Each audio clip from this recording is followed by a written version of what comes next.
So Euripides once said, "Man is blind until he's given a metaphor that permits him to see."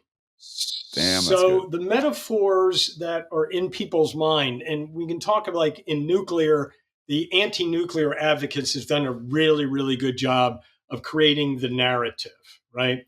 The renewable energy, the decarbonization, the climate thing has done a really, really good job of essentially controlling that narrative. And that is, in fact, you know, problematic because we have that view that technology is going to save us and everything, right? So another sort of so related to that metaphor, people have this feeling that the energy system is like the internet, all right?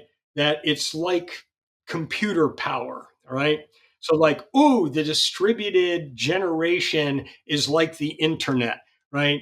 And the internet is governed by what's called Metcalfe's law, which is the value of the network increases by the square of the number of interconnected nodes. That's Metcalfe's law.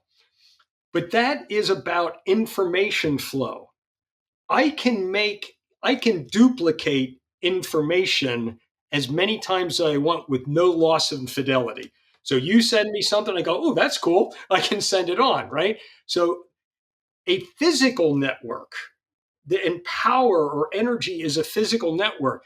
If I'm connected and I consume, that's it. I can't move that stuff to you once I've consumed it.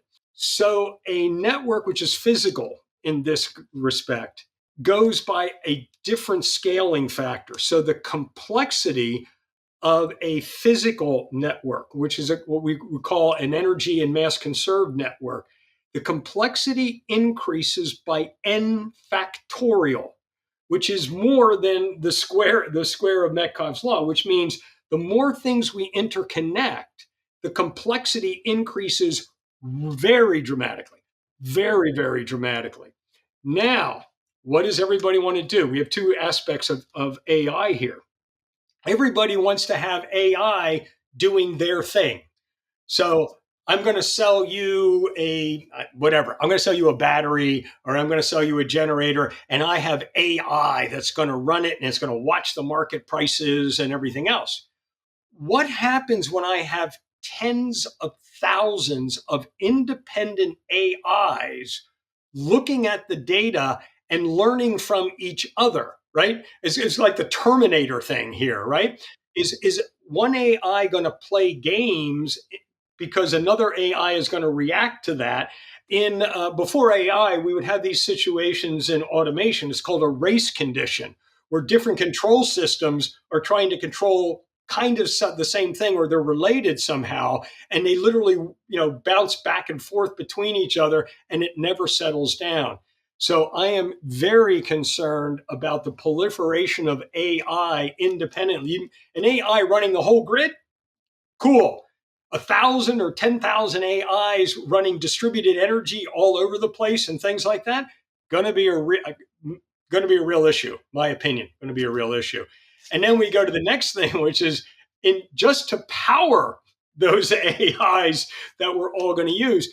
I think they're forecasting that with the growth of AI, data centers could represent 40% of the energy consumption in the next 10 years in the United States. Okay. But think about it. Everything we do is based on data, is kind of based on data centers today.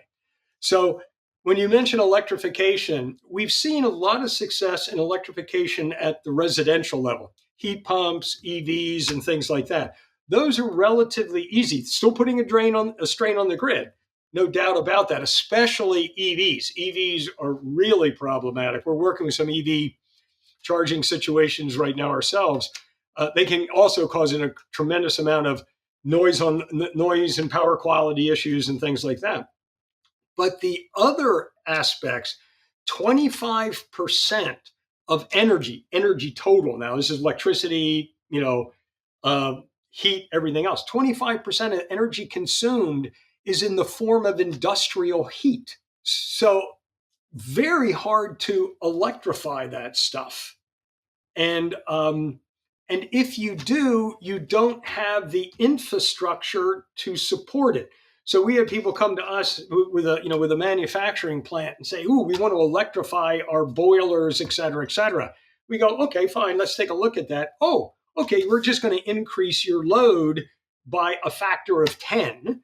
Okay, so now we have to get a new substation in there. The utility can't handle it. We have to run wires.